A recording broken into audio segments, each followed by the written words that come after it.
They asked me if I would like to be the manager, and I said yeah, and I was hired for that position. I'm John Sullivan. I've been with the BLM almost 41 years. It'll be 41 years in May.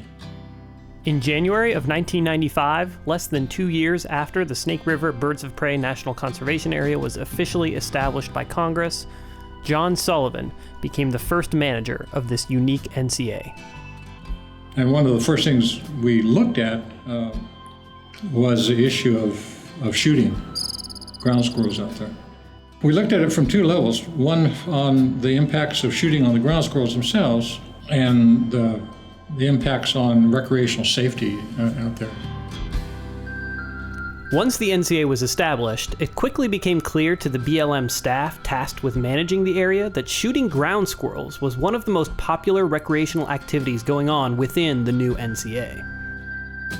This posed a concern for the birds of prey, who relied on healthy ground squirrel populations to survive, but it also presented a threat to human safety.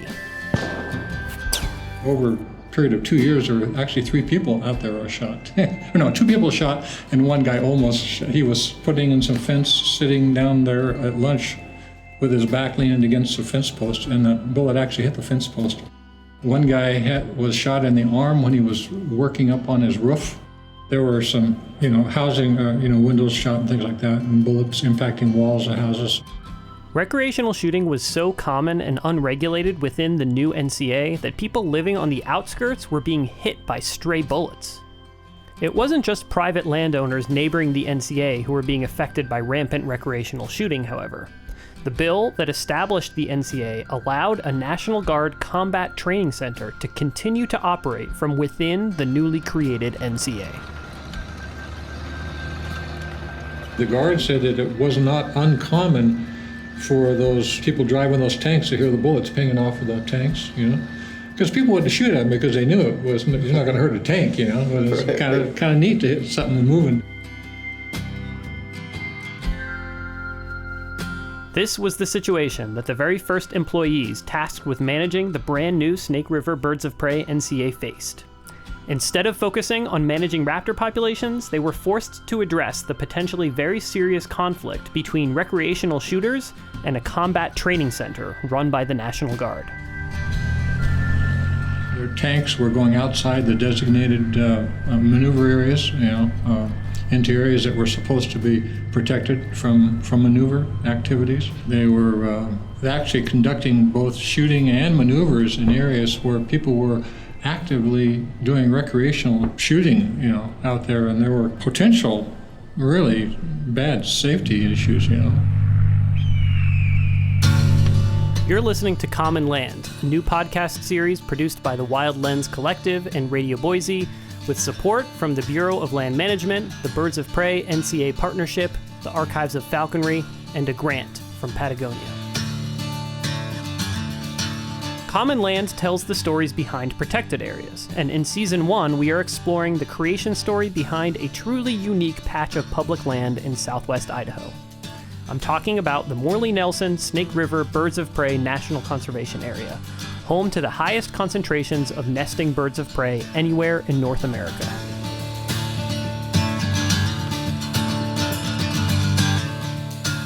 We used to have an annual meeting with the Guard, and I tell you, those first meetings, they were brutal. They would be like 8-9 hours long, and very, very contentious, because up until that point, no one was really holding them to anything, And then I came along, and a little bit of a hard ass, and and I started putting my foot down and making them toe the line, and to which they didn't appreciate that, And more than one time, I remember the general going to the state director and basically wanting to get me fired, but that luckily they understood what I was trying to do and backed me up, As John Sullivan notes, the creation of the NCA created additional oversight as well as increased public awareness of the National Guard's activities at this combat training center, known at the time as the Orchard Training Area, or the OTA, and now known as the Orchard Combat Training Center, or OCTC. But the National Guard had actually been operating in the area for many decades, as historian and former National Guardsman Dean Hagerman explains. I actually served with the Guard full-time for over 20 years. In 1941, the Army Air Corps signed an agreement with the BLM to use the desert land south of Boise as a bombing range. Interestingly, they didn't drop, 500-pound bombs out there. They dropped 500-pound sandbags with a black powder charge in it so you could see where it landed. But to create the bombing range, they went out there with bulldozers and tore up the desert to create outlines of buildings and rail yards and all that, so when they flew over it, they could see where to drop their bombs. 49, they abrogated the agreement, and in 53, the Guard came in. They just started plowing roads willy-nilly wherever they needed them. They started lobbing artillery shells and machine guns and that kind of stuff, pretty much without consideration. As one adjutant general stated in his annual report, that they were really fortunate the Guard has now got a desert wasteland to train in. Unfortunately, I think that's what most people thought of it, was just a desert wasteland. I started training out there in 1980, before they'd had the withdrawal. We weren't concerned about the animals that were out there. We had some limitations as to where we drove, but when Andrus did the withdrawal in 1980, I'm not sure anybody fully comprehended the extent that would impact the training out there. Dean Hagerman makes it clear that at the time of Andrus's administrative withdrawal in 1980, there was very little awareness among his fellow guardsmen of the importance of the area for raptors or other wildlife. There was also very little public awareness in the early 1980s of the very existence of the Orchard training area. That, however, was about to change. So it was in 1988 that the Guard released proposals that they want to really enhance and expand their use. That's the voice of Karen Steenhoff, who, along with fellow biologist Mike Kokert, conducted the research that established the boundary of the NCA. Environmental groups, especially like Hawk Mountain, and everybody was up in arms that this would happen in the birds of prey area. Well, it turned out that it was the impetus for another integrated, multifaceted research project. It became public that the Guard was out there. Well, the public all of a sudden woke up and said, "What?" The Guard was very surprised because they'd been out there since 1953, and it's a huge area. 130,000 acres, I think, something like that. So, a significant portion of the NCA. The presence of a military training zone in this area was, and is, quite unusual, as historian Dean Hagerman points out. In the military, they call that kind of training range a kinetic training range, meaning there's stuff being blown up out there, and it's the only kinetic training range anywhere in the world, as near as I can find, that sits in the middle of a conservation area or a natural area of any kind, which is crazy.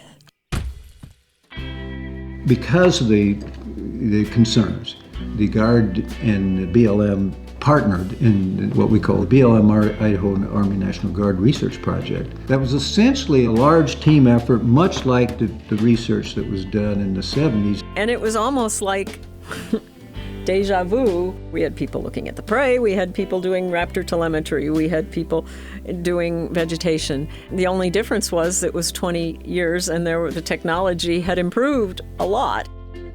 The Guard project started in 91, and a lot of the field work wrapped up in 94, but reports weren't written until 96. And of course, one of the things in the legislation was that the Guard activity would continue. At the time that the NCA Enabling Act was passed and the Snake River Birds of Prey National Conservation Area was officially created, the National Guard was given permission to continue its operations from within the new NCA. This despite the fact that Karen and Mike's research documenting the impact of combat training activities on the raptor populations hadn't yet been completed. It was frustrating, and it was not only that activity, it was the thing that bothered us about the legislation at the time is that the burden of proof for any activity was that you had to prove that it was incompatible or else it could continue. So what did the results from the research conducted by Karen, Mike, and others in the early 1990s show? There were some effects of guard activity on raptors, but they weren't probably as extreme as we had maybe feared. But it did change the guards' activities in some ways. Their tanks don't go through the best sagebrush habitat and things like that. There were more restrictions on particularly tracked vehicles because they break through the crust of the earth, so not only do they damage the plants up front, they destroy the soil the plants are growing in. That has a longer impact. Fires was another big issue. They had one fire that was 30,000 acres in the impact area. It's a significant amount of habitat we lost in that one fire, caused by live firing activity. I actually issued the guard a trespass notice, and I guess in the history of the guard, it was the first time they'd ever actually paid trespass fines for burning up federal land, because of their activities, and that was something that didn't really sit well with them. Yeah, and for years after that, every time during one of their annual meetings that they say, we've done so much restoration. I said, really, where? And I says, does it equal the 30,000 acres you burned up in 1995, 96, and that just was just something I used to kind of gouge them a little bit, While John Sullivan's relationship with the National Guard was clearly contentious, it's also clear that the Guard made significant changes to benefit the management of the NCA during this period. Before the research, if there was a fire in the Guard area, they let it burn. Now they don't. They put it out more quickly probably than the BLM does. So the whole process did result in some changes in the way they did their operations.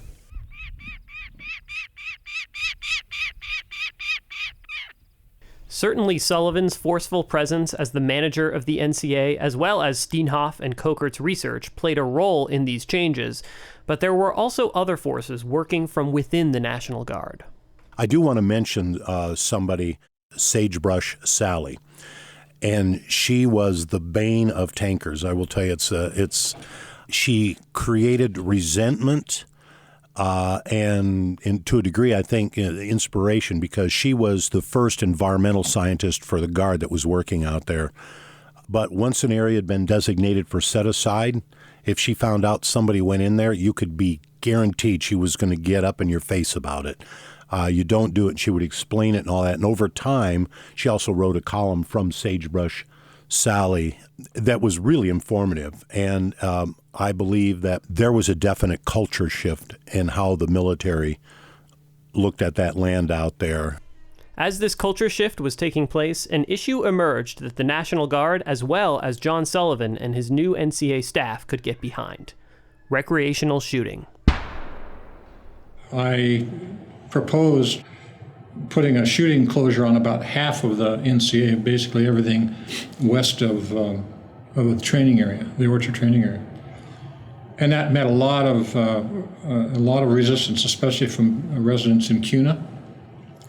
But I did get a lot of support from people who lived in and around the edges of the NCA that were being impacted by those bullets.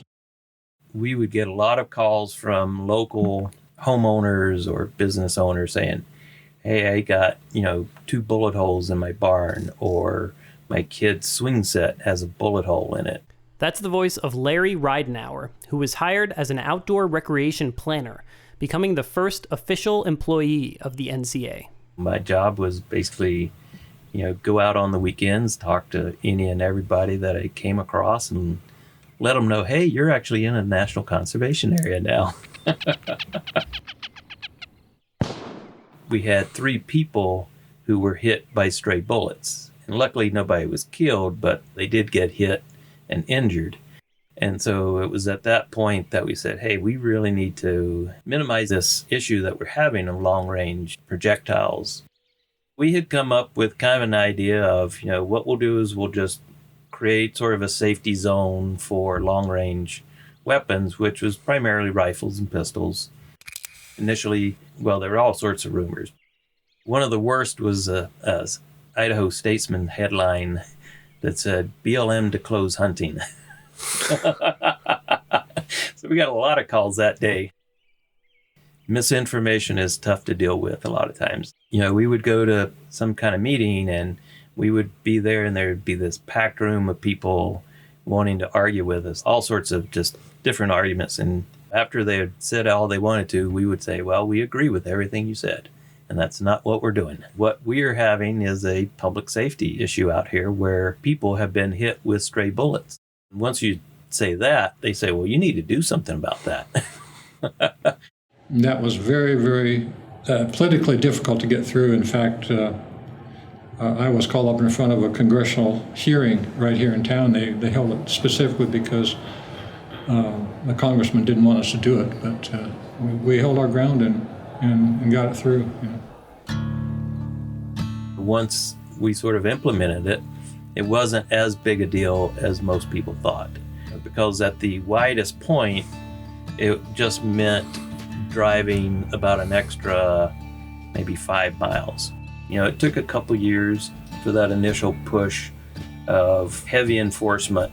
I spent a lot of hours crisscrossing all of those roads up across the plateau just to try to find where people are shooting, just let them know, if you're shooting here, it's maybe not the safest spot, we'd like you to move a little further south.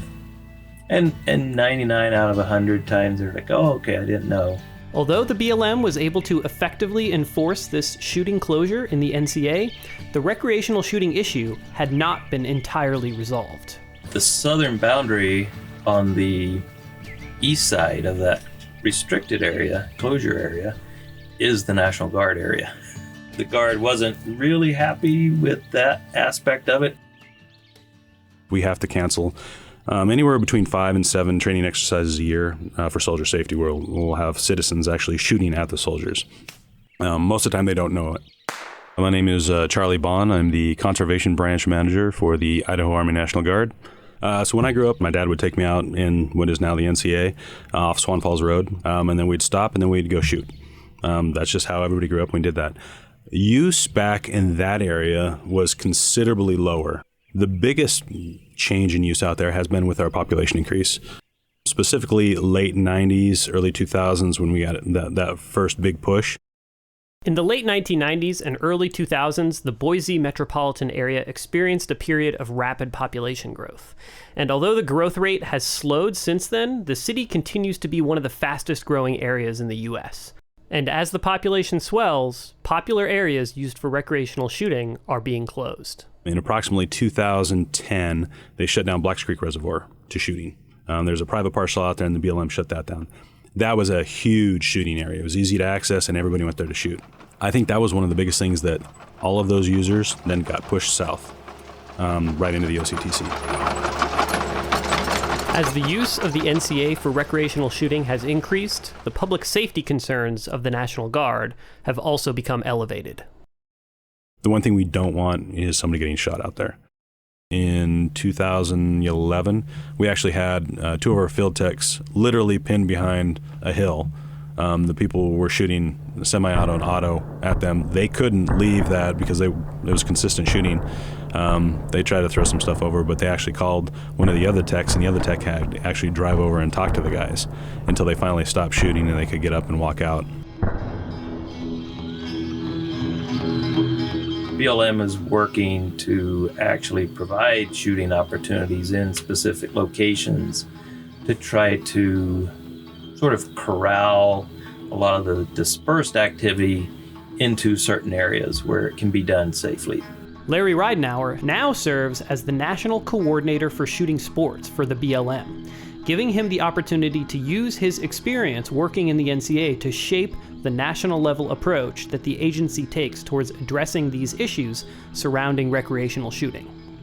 I've been on the ground, dealt with those kinds of things of a decision being made at a higher level and how it affects on the ground people. It's not just somebody in DC saying, well, I think this is a good idea. and not really understanding what the consequences of that decision might be. Initially, when we put in our rifle and pistol closure back in the mid-90s, one of the sort of little caveats we put in there was that if a local group wanted to establish a shooting area, like a target range, within this closed area, then we would be open to looking at those proposals. There's a couple of in Oregon that are on BLM land that are run by a local gun club, and they're great facilities. They're very popular, and the issues with dispersed shooting don't seem to be a problem in that immediate area.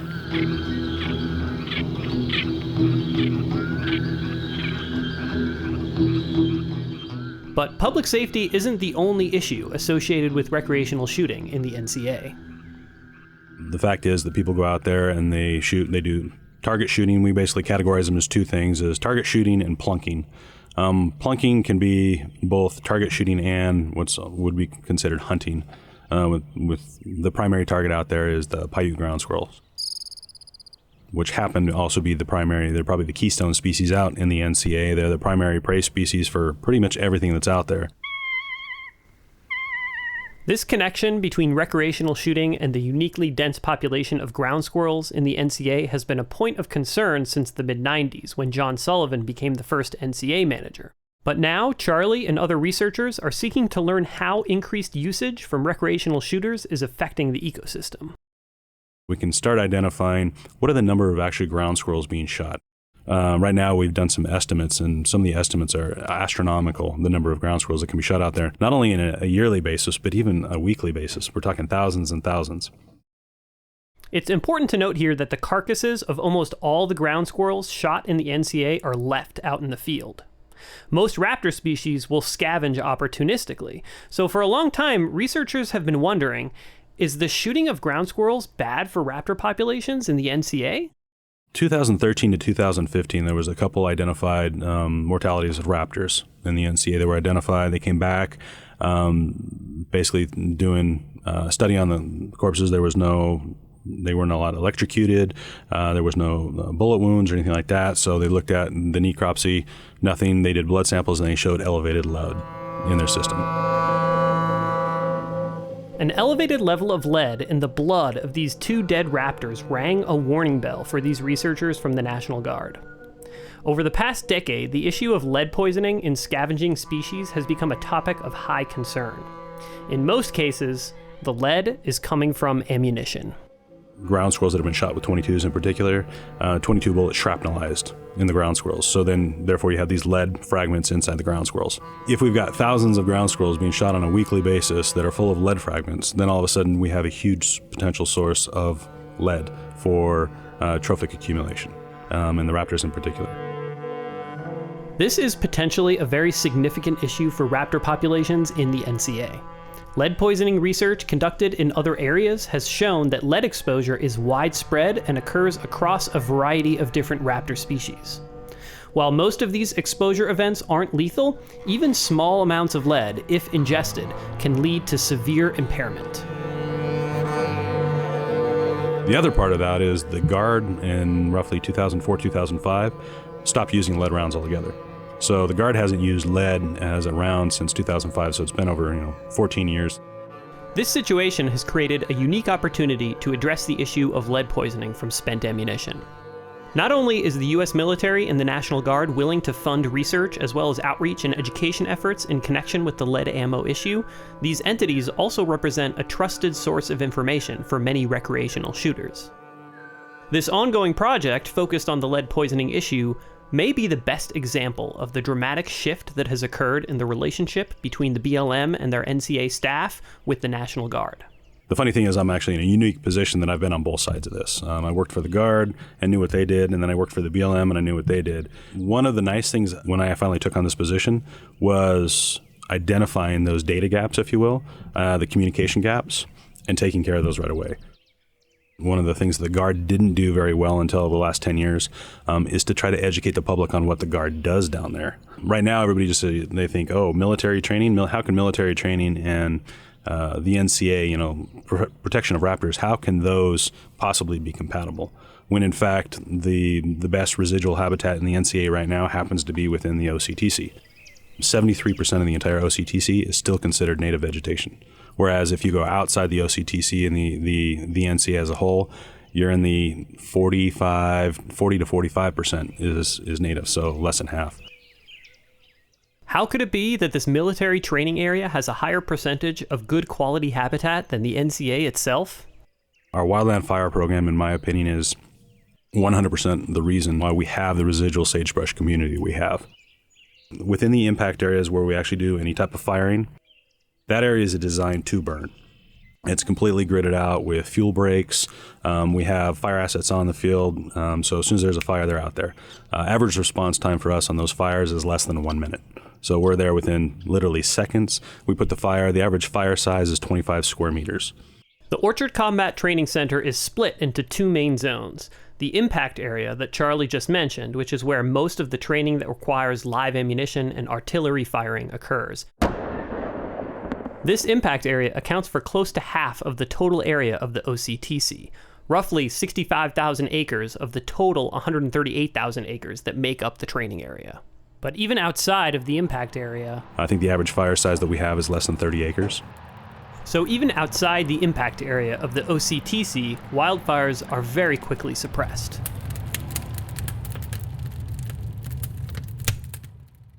In many ways, the story of the Morley-Nelson Snake River Birds of Prey National Conservation Area is a story about co-management and collaboration between the Bureau of Land Management and the National Guard.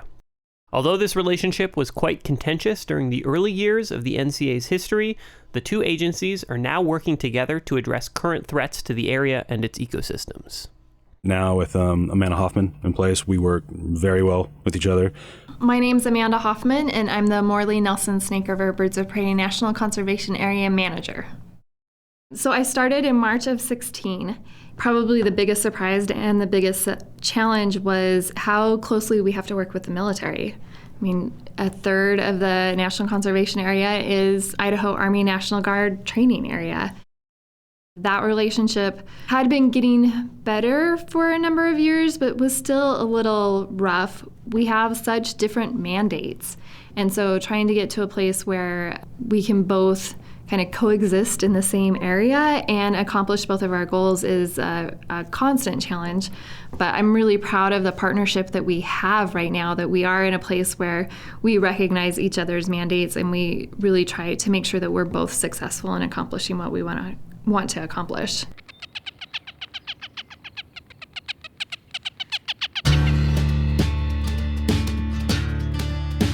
Although the Bureau of Land Management and the National Guard have succeeded in establishing a positive and mutually beneficial working relationship over the course of the past 2 decades, the threats posed by wildfire and invasive species have also intensified over this period.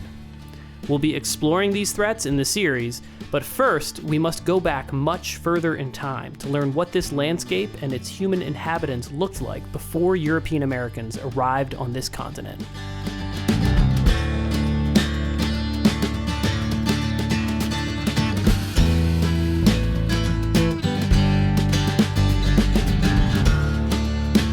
Common Land is a production of the Wild Lens Collective and Radio Boise, with support from the Bureau of Land Management, the Birds of Prey NCA Partnership, the Peregrine Fund's Archives of Falconry, and a grant from Patagonia. This episode was produced by Wayne Burt, Steve Alsop, and myself, your host, Matt Podolsky. The episode was edited by Adam McCoy. Production support was provided by Jessica Evett, Leah Dunn, and Ragged Coyote. Music is by Like a Rocket, Ragged Coyote, and The Great Turtle. Additional audio was provided by the Macaulay Library at the Cornell Lab of Ornithology, freesound.org, and soundsnap.com. Visit our website at commonlandpodcast.com to learn more about the show and to see a full list of credits.